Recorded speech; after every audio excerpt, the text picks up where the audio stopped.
வணக்கங்க, வாங்க. இங்க இந்த ஈஸ்வரமூர்த்தின்னு ஒருத்தர். எந்த ஈஸ்வரமூர்த்தி? அவர் பொண்ணு பேரு அப்சரா, அவர் வைஃப் பேரு சாவித்ரி. ஓ, அவங்களா? அவங்க வீடு எங்க இருக்கு? அவங்க யாரும் இங்க இருக்கிற மாதிரி தெரியலையே. எதுக்கு நீங்க என்ன பண்றீங்க? இப்படி நேரா போங்க, லெஃப்ட்ல 4வது வீட்டுல கேட்டு பாருங்க. ஏன்னா அங்கதான் குடியிருந்தாங்க. உங்களுக்கு ஏதாவது தகவல் தெரிஞ்சாலும் தெரியலாம். ரொம்ப நன்றிங்க ஐயா. வாங்க.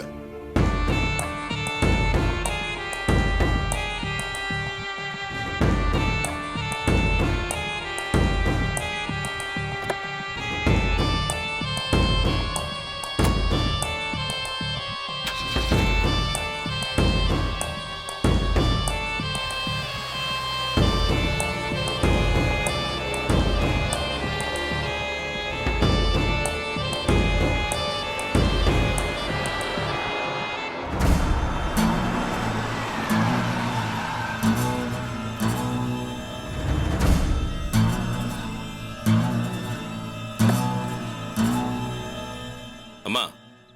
வாங்க. வணக்கம். வணக்கங்க. இங்க சாவித்ரின்னு ஒருத்தங்க இருந்தாங்களே, நீங்க யாரு? நான் உங்களுக்கு வேண்டப்பட்டவன். அவங்க இங்க இல்லையேங்க. அப்சரான அவங்க பொண்ணு. அவதான்ப்பா அப்பப்ப வந்துட்டு போனா, இப்ப அவளையும் காணோம். எங்க இருப்பாங்கன்னு ஏதாவது தெரியுமா? அதுங்கெல்லாம் இருக்குதுங்களான்னே தெரியலையே. எங்க பாவி பயலுங்க வாழ விட மாட்டேங்கிறாங்களே. ஈஸ்வர மாதிரி தங்கமான மனுஷன் இதுக்கப்புறம் பிறந்துதான் வரணும். டவுன்காரன் எவனோ ஒருத்தன் தொழில் பண்ணலான்னு சொல்லி ஈஸ்வரனோட சொத்தெல்லாம் ஏமாத்தி புடின்னு போயிட்டான். அப்படி என்னையா ஒரு பணவெறி? சாகும்போது பணத்தையா போட்டு எரிக்க போறாங்க? இல்ல இவங்க கிட்ட இருந்து ஏமாத்தி புடுங்கின பணத்தை அவங்க பிள்ளைங்க தான் நல்லபடியா அனுபவிக்க போகுதுங்களா? நாசமா போனவன். அவன் செஞ்ச துரோகத்துல ஈஸ்வரன் தான் அநியாயமா செத்து போட்டான். சாவித்திரியும் அவன் மகளும் தான் படாத கஷ்டப்பட்டாங்க. நீங்க அவங்களுக்கு வேண்டப்பட்டவங்கன்னு சொல்றீங்க, அவங்கள இப்படியா நட்டாத்துல விட்டுட்டு போறது? இல்லம்மா, அதுக்கு தான் அவங்களுக்கு ஏதாவது உதவி பண்ணலாமேன்னு வந்திருக்கேன். கண்ணி கட்டதுக்கு பிற்பாடு சூரிய நமஸ்காரமா? அதுங்கெல்லாம் இப்ப எங்க இருக்குதுங்கன்னே தெரியல. நீங்க சொன்னது கேட்டதுக்கு அப்புறம் மனசுக்கு ரொம்ப கஷ்டமா இருக்கு. அவங்களுக்கு ஏதாவது பண்ணணும். யாருக்கிட்ட கேட்டா அவங்க அட்ரஸ் கிடைக்கும்னு சொன்னீங்கன்னா? எனக்கே தெரியல, வேற யாருக்கு தெரியும்? சாவித்ரி ரொம்ப நாளா படுத்த படுக்கையா இருந்தா. அப்சரா யார்கிட்டயுமே பேச மாட்டா. நான் ஒருத்தி தான் அவளுக்கு சொந்தக்காரி மாதிரி இருந்தேன். சாவித்ரிக்கு உடம்பு சரியில்லைன்னு டவுன் ஆஸ்பத்திரி கூட்டிட்டு போறேன்னு ஒரு தடவை கூட்டிட்டு போனான். அதுக்கப்புறம் அந்த பிள்ளைக்கு என்னாச்சோ ஏதாச்சோ தெரியல. உங்க பேரு விலாசம் இருந்தா கொடுத்துட்டு போங்க, நான் வந்தாக்கா சொல்றேன். சரிம்மா, என் பேரு நடேசன். நானே வந்து பாக்குறேன். சரி சரி, வரேன். போயிட்டு வாங்க.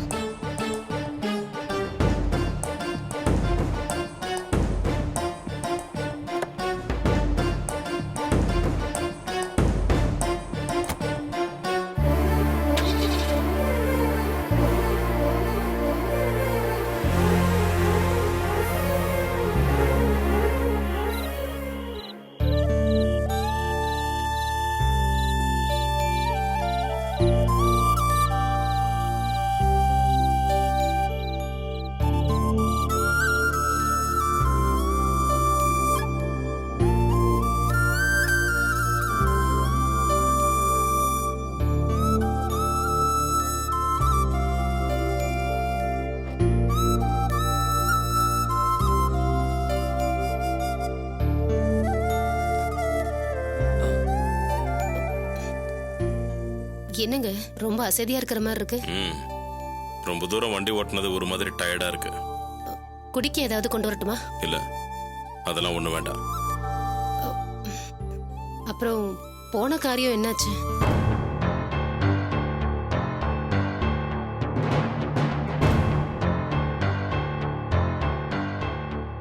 அவளை பார்த்து பேசுனீங்களா? இல்ல. ஏங்க என்னாச்சு? அவ ஊரை விட்டு எங்கேயோ போயிட்டா போல இருக்கு. அப்ப இனிமே திரும்பி வரமாட்டாள்ல? அப்படிதான் நினைக்கிறேன். அப்பாடா, நான் அப்பவே நினைச்சேன்.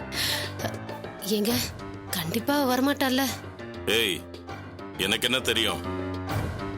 இப்ப இருக்கிற சூழ்நிலையை வச்சு பார்த்தா அவ இங்கேயும் இல்ல, சொந்த ஊர்லயும் இல்ல. அப்பா, அவளை நம்ப முடியாதுப்பா. திடீர்னு பழி வாங்குறேன்னு கிளம்பி வந்துருவா. ஏய், அவளுக்கும் பிரச்சனை இருக்கும்ல, என்ன பண்ணுவா?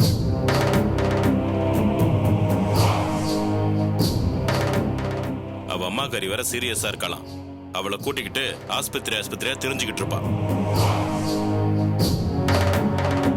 வந்து பிரச்சனை பண்றவளா இருந்தா இங்க வந்திருப்பா, இல்ல ஊர்லயாவது இருந்திருக்கணும். எங்கேயோ ஓடி போயிட்டானா என்ன அர்த்தம்? ஏங்க, அந்த போட்டோ அனுப்பி பணம் கேட்டானே அவன். ஏய், நீ ஒருத்தி வாய வச்சுட்டு சுமாரு. இப்ப நான் கேட்டதுல குத்தமா போயிடுச்சா? அவன் என்ன ஆனான்னு தெரிஞ்சுக்க வேண்டாமா? அதுக்கப்புறம் அவன் நம்மளை காண்டாக்ட் பண்ணல, அது வரைக்கும் சந்தோஷம்.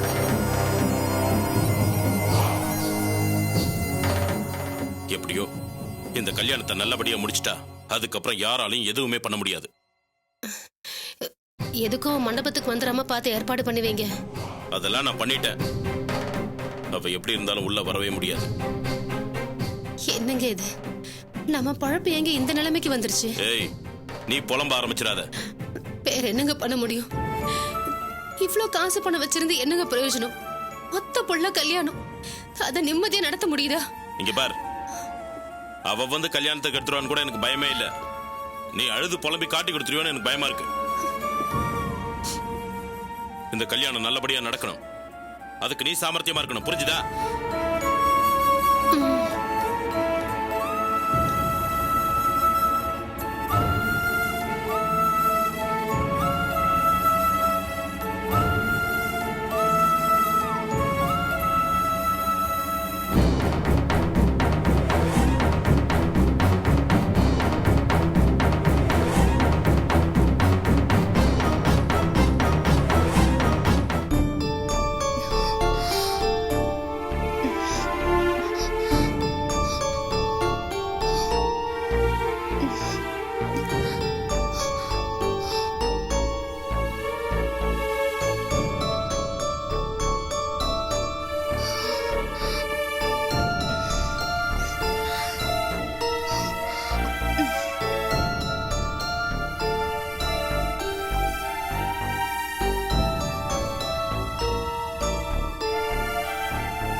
உங்களை யார் இதெல்லாம் பண்ண சொன்னா?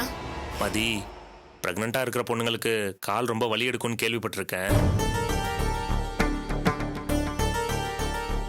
உன் பெயினை கூட வெளில சொல்ல முடியாத அளவுக்கு நான் கொண்டு வந்துட்டேன்ல.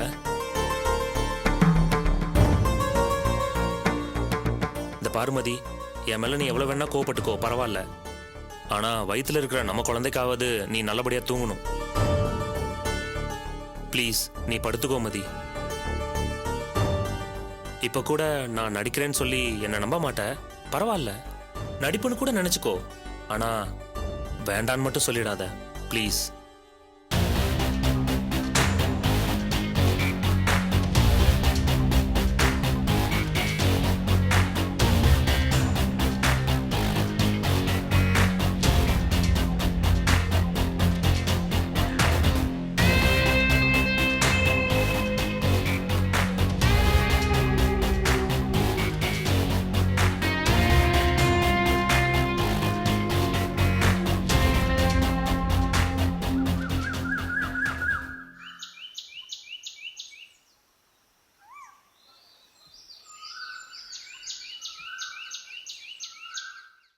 பிரஸ்காரங்களுக்குலாம் சொல்லிட்டியாமா? சொல்லிட்டேன் மேடம், கரெக்ட் டைம்க்கு வந்துருவாங்க.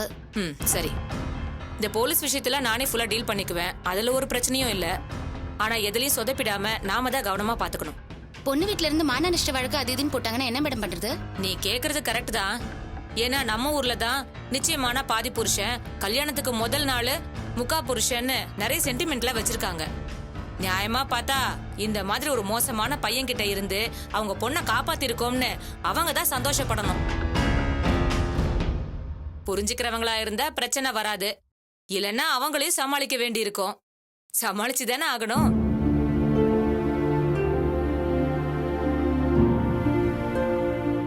என்ன அப்சரா, என்ன யோசிச்சுட்டு இருக்க? இப்படி 4 பேர் சுத்தி உக்காந்து என்னென்னமோ பேசிட்டு இருக்காங்களே, இதெல்லாம் நடக்குமான்னு நினைக்கிறியா? ஐயோ அப்படிலாம் இல்ல மேடம். கண்டிப்பா அவங்க மாட்டிப்பாங்கன்னு எனக்கு நம்பிக்கை வந்துருச்சு. நான் வேற ஒண்ணு யோசிச்சுட்டு இருந்தேன் மேடம். இதுவே நான் உங்களெல்லாம் பார்க்காம இருந்திருந்தா என் நிலைமை என்ன ஆயிருக்கும்? பணம் இருக்குங்கிறதுக்காக இவங்க எப்படிலாம் அநியாயம் பண்றாங்கல்ல? இது பாரு அப்சரா, பணத்துக்கும் இதுக்கும் என்ன சம்மந்தம் இருக்கு? இதுக்கெல்லாம் காரணமே மனுஷங்களோட வக்ர புத்தி தான். நம்ம சரஸ்வதி மேடம் இருக்காங்கல்ல, அவங்க எவ்வளவு பெரிய வசதியானவங்க தெரியுமா? அவங்க எல்லாருக்குமே நல்லது பண்ணணும்னு தானே நினைக்கிறாங்க. இதுல பணங்கிறது பிரச்சனையே இல்லம்மா. கெட்ட புத்தி இருக்கிற மனுஷங்களை எல்லா இடத்துலயும் பார்க்கலாம். சரி, நீ இப்போ ஒரு முக்கியமான விஷயம் பண்ணணும். சொல்லுங்க மேடம். நீ நம்ம லாயரை போய் பாரு. அவங்க உனக்கு சட்டப்படி எப்படி நடந்துக்கணும்னு சில டிப்ஸ் எல்லாம் தருவாங்க. நான் அவங்களுக்கு ஃபோன் பண்ணி எங்க வரணும், எப்ப பார்க்கணுங்கிறத கேட்டுடுறேன். அதுக்கேத்த மாதிரி நீ போய் பாரு, சரியா? சரிங்க மேடம்.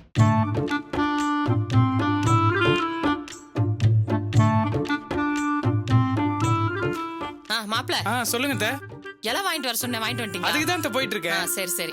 மாப்ள, அப்படியே நீங்க தப்பா எடுத்துக்கலன்னா ஒன்னு சொல்லட்டுமா? சொல்லுங்க அத்தை.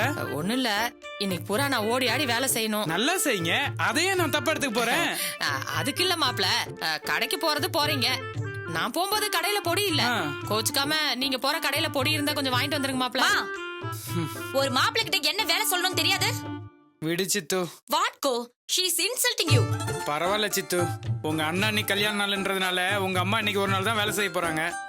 அதுக்காக உங்களுக்கு பொடி கம்பெனியை வச்சு கொடுக்கலாம். நீங்க போய் வேலை பாருங்க அத்தை, நான் வாங்கிட்டு வந்தேன். தேங்க்ஸ் மாப்ள. நீ ஏண்டி நிக்கிற? போய் வேலை பாரு போ. புருஷனை சொன்னோன்னு வந்துட்டா ஜடையாட்டி. டேய், இங்க பாரு, நான் கூப்பிடுறப்ப நீ உள்ள வந்துரு என்ன? சரி. ஏறு.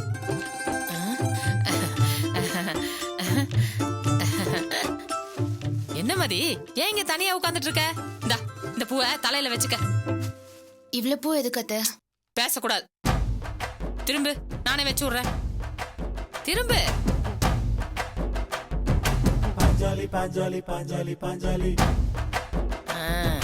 சோமு, டேய் சோமு, சோமு.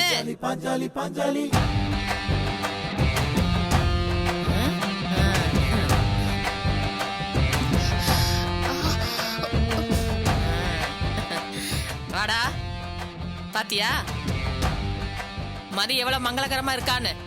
ஆமாமா. டேய், ஆமான்னு சொல்லி கண்ணு வச்சு தொலைச்சிடாத. இன்னைக்கு சாயங்காலம் அவளுக்கு சுத்தி போடுறப்ப உனக்கு பேதி புடுங்கிரும்.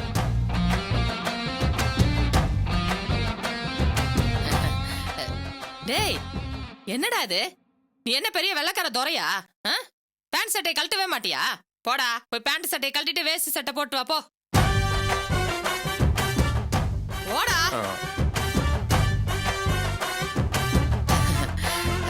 மதி, உன் மனசுக்கு பிடிச்சது என்னன்னு சொல்லு, அதை நான் செஞ்சு தரேன். சொல்லு மதி. இல்ல, எதுவும் வேண்டாம். நானும் 2 பிள்ளைய பெத்தவதான், எனக்கு தெரியாதா? இந்த மாதிரி நேரத்துல கண்டது கெட்டதெல்லாம் பிடிக்கும். உனக்கு பிடிச்சத சொல்லு. சொல்லு மதி. பரவாயில்லடா, நீ கூட நல்லாதான் இருக்க. இருந்தாலும் என் மருமக முன்னாடி நீ நின்னா தோத்துதான் போயிடுவ. சரி வா, இப்படி வந்து உட்கார். வா உட்கார். உட்கார்றா, உட்கார்.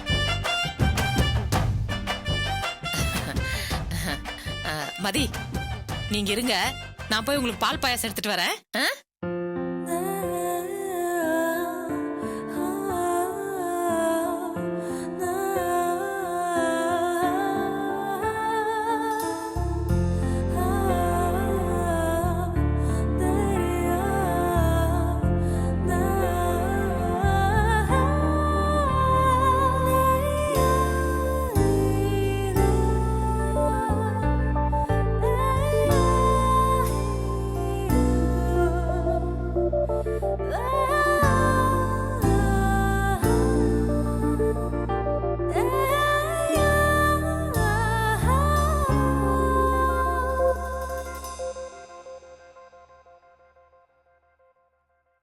மதி இந்தா இந்தா மதி சாப்பிடு இந்தாடா நீ சாப்பிடு